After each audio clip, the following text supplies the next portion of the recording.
Hi, this is Mr. Chandler. I'm going to walk you through Standard 1.1 today. So we're going to start with looking at what the standard says. You need to be able to summarize the distinct characteristics of each colonial region. That means New England, the Middle Colonies, and the South, including Jamestown, and the settlement and development of British North America, including religious, social, political, and economic differences. So you'll need to be able to distinguish which colony is which based off of those differences. The first English colonies were funded and maintained by joint stock companies. What these were people would buy stock in companies, and then those companies would then come over to the New World. Originally, the British government did not control the colonies, but rather the company did. That's going to change later. The company would then get a charter from the government, and then they would be responsible for maintaining that colony. The first permanent settlement was Jamestown in Virginia. That was in 1607. Their purpose was to make a profit, not religious freedom, but to make a profit. They wanted to find gold. That didn't happen, but they did eventually find tobacco, which was very, very profitable. Religion is an important factor in the settling New England, but it's not the primary factor. Most people that come over here are still looking for land and wealth because they were generally repressed in England, so they're coming over here to try and find land and money. Religion in the colonies, it really depends on what group of settlers we're talking about and in what region. Religion is going to be very, very important for New England, but not as important for Jamestown. In New England, the first colony that was founded was the Plymouth Colony. Plymouth Colony was the second permanent British colony in North America. It was settled by Puritans, but even more specifically than Puritans, it was settled by Separatists, which were known as Pilgrims. The Separatists wanted to separate themselves from the Church of England. That's a little bit different from Puritans, who wanted to purify the Church of England. So the big group is Puritans, who wanted to purify the Church of England, and then the smaller group is the Separatists, who wanted to pull away from the Church of England. They really migrated over here for religious freedom because they were being oppressed in Britain, and they wanted to establish a city on a hill, which was like supposed to be this utopian society that would be an example of godliness, and other people would see it and want to change the way they were behaving and purify the Church of England. They did not want their utopian beliefs defiled by those with opposing beliefs, and they would kick out anyone who believed differently themselves. They didn't really believe in religious freedom for everybody. Here are some examples. Roger Williams, who believed that settlers did not have a right to the land, and that the government should not direct people's worship. He believed in freedom of worship, separation of church and state, and he's going to get kicked out of the colonies, kicked out of New England, and form the colony of Rhode Island. Anne Hutchinson is another. She believed that the church nor the ministers were needed to interpret the Bible, and she's going to get kicked out and go to Rhode Island as well. The Native Americans were also treated unfairly because they didn't believe the same way. They tried to convert them. If they didn't convert, then they kicked them off the land. You had a few different wars that occurred in New England. They also persecuted the Quakers for their beliefs. We'll talk about the Quakers in a minute. The Puritan Church fostered the development of towns and educational institutions, shaped New England society. The church was the integral part of every New England town. It'd be right in the center of town because it was so important. Every citizen had a duty to be able to read the Bible. So if every citizen had a duty to be able to read the Bible, then everybody was taught how to read and write. This was the formation of schools. And this helps create a more egalitarian society because everyone has a chance to get an education. In the mid-Atlantic colonies, they were more diverse. You had a lot of different types of people in the middle colonies, which include New York, New Jersey, Maryland, Delaware. Those are all Pennsylvania. These are all the middle colonies. New York was originally settled by the Dutch. They came over here to fur trap, and so they got along great with the Native Americans. This is also a huge trading port, which is why New York City is so big today. In Pennsylvania, William Penn was a Quaker. They had no formal ministers, no deferment to rank. They didn't believe in fighting, which is what pacifist means. They were harassed by both the Puritans and the Anglicans. No one liked the Quakers that much. They believed in brotherly love. They gave everyone land. They had a representative assembly, which means they elected people to go make decisions for them. And they got along great with the Native Americans. In Maryland, they passed the Act of Toleration because Maryland had originally been settled for a place for Catholics. This is the second law for religious toleration passed in the colonies. The first was in Rhode Island.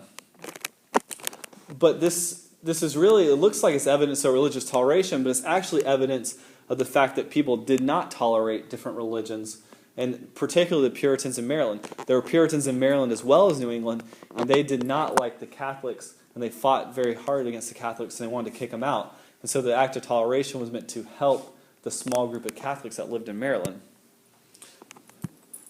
In the South, it was founded for economic reasons. Jamestown in 1607, like I said before, this is the first permanent colony in the New World. Religion does not play a substantial role in Jamestown until later, and that's because of the fact that they were more concerned with making money. The church in the South was the Anglican Church, or the Church of England. And there's some pictures of colonial Jamestown. The social structure in the colonies, New England and the Mid-Atlantic, they both developed somewhat egalitarian societies that were based on religious equality. And that fostered development of democratic political institutions. However, as people began getting more money, becoming richer, then there is going to be class distinctions, which means you're going to have rich and poor, and the rich are going to have more power than the poor. The South, it really develops a strong hierarchical system, and that's primarily because it's the plantation system, and it was based on cash crops.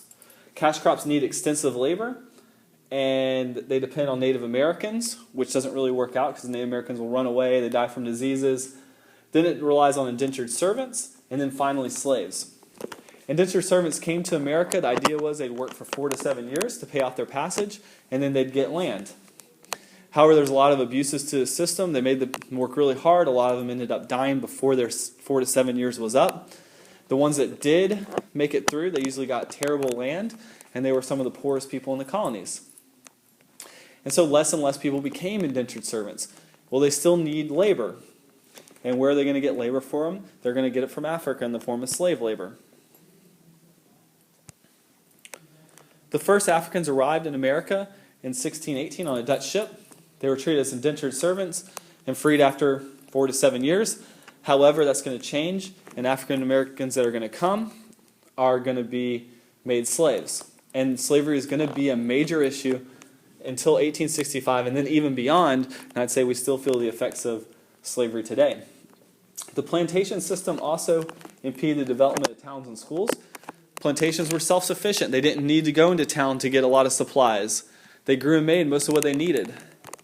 They also have no real need for school because if you're going to school, then you're not working on the farm, and they needed you to work on the farm. And so there's not a lot of towns in the South, and there's not a lot of schools, which means the poor people didn't go to school. The richer people would hire tutors, and so that's going to be a big difference. The richer people are going to stay rich while the poor people are going to stay poor. That's not to say there were no large towns or schools. There were certainly large towns. Charleston, South Carolina is an example of a large town. There were also some southern universities where the rich people would have sent their kids to school. We're talking about Georgia. Georgia was initially set up as a debtor's colony. Anyone that owed money was allowed to come to Georgia. James Oglethorpe set it up. Originally, he didn't want slavery there. That's going to change as time goes on. But he decided that he wanted to give these people a chance, the worthy poor of England, a chance to succeed. And the idea was they weren't going to have class distinctions, meaning no rich, no poor, no slaves. But that's going to all change as Georgia develops. The political development in the colonies was really important. It had a lot to do with the political traditions of the mother country, Britain. The British settlers, they brought their language and culture, but they also brought their experiences with government, specifically with the Magna Carta and Parliament.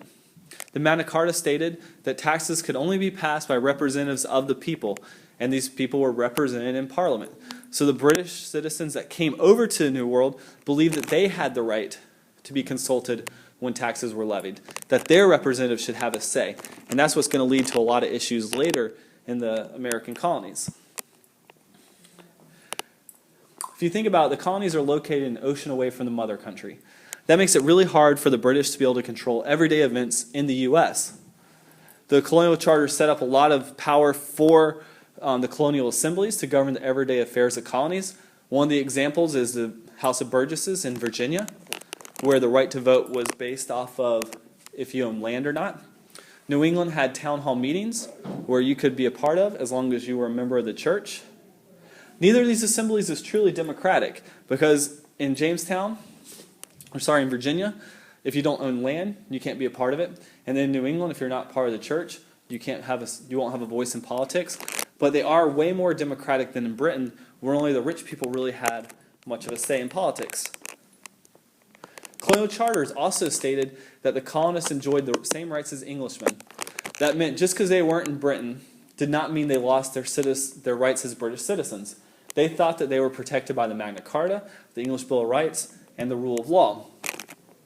During the English Civil War in the 1600s, in the period of salutary neglect where they just left the colonies alone, that helped undermine the authority of the king in the colonies, and it strengthened the role of the colonial assemblies. For so long, the British didn't really intervene over here, so the colonial assemblies were the ones who did most of the work. And a lot of that's because of the distances. As long as the colonists were loyal, the king usually left them alone and set their own affairs, which meant laws and taxes. The issue is going to come in when Parliament starts setting taxes for the colonies. Although most colonies were controlled by the crown, the colonial assembly still controlled the royal governors because they controlled the governor's pay. The colonists were loyal to the British government. They're not trying to get away. However, they believed that only their colonial assembly had the power to tax. And so what happened is if the governor tried to do something that they didn't like, the governor who was appointed by the king, then they would cut that guy's pay. And then, of course, that would make him want to change what he was doing because he was getting paid less. The British citizens over here still believe that they had the Magna Carta on their side, and the colonial experience that they'd had showed that they should have a right when levying taxes. And they believed strongly in no taxation without representation. And this is going to be the basis for the problems that are going to occur between the British and the colonies. The dependence on slavery and the development of the plantation economy really impacted the South's less democratic political system because the coastal planters had way more power than some of the ordinary farmers or the farmers that were in the backwoods. The economy of the colonies, the economic development in these colonies in the New World really depend on their geographic location and natural resources, and then the amount of labor they had for them. There's 3 regions that developed an independent network of coastal trade. And we'll talk about those 3 regions. They're all going to interact differently with the British. They're all going to interact differently with the British Caribbean colonies. In New England was dependent on subsistence farming, meaning they only grew what they needed to eat. There was a short growing season, rocky soil. Many turned to the forest for naval stores, and they used the lumber for shipbuilding. They also became fishermen and merchants. That's very important to understand, that they were mainly shipbuilders, merchants, fishermen. Because of their dependence on the sea, they had this very diverse economy, and they also had some pretty large cities. They did not depend on slavery because they didn't really grow a lot of crops, and that's going to impact their views on slavery. In the Mid-Atlantic, it's going to vary depending on where it is. It has a moderate climate, fertile soil, meaning that specifically like Pennsylvania, Maryland, they become kind of the breadbasket of America. They develop an export trade of foodstuffs, and due to the large family and work not being as labor intensive, they were not dependent on slave labor. There's not a lot of slaves in the middle colonies. And that also had a lot to do with the Quakers. In the South, you had a long growing season and fertile soil. That led to the South having cash crops like tobacco, rice, indigo, and then later cotton, but not initially. And these all depend on slave labor. They couldn't grow without slave labor. And then the crops were exported a lot of times on the ships of New England. And that's all for 1.1. If you have any questions, please feel free to ask me. We'll talk about this during Bearcat time or during class if you need it. Thanks.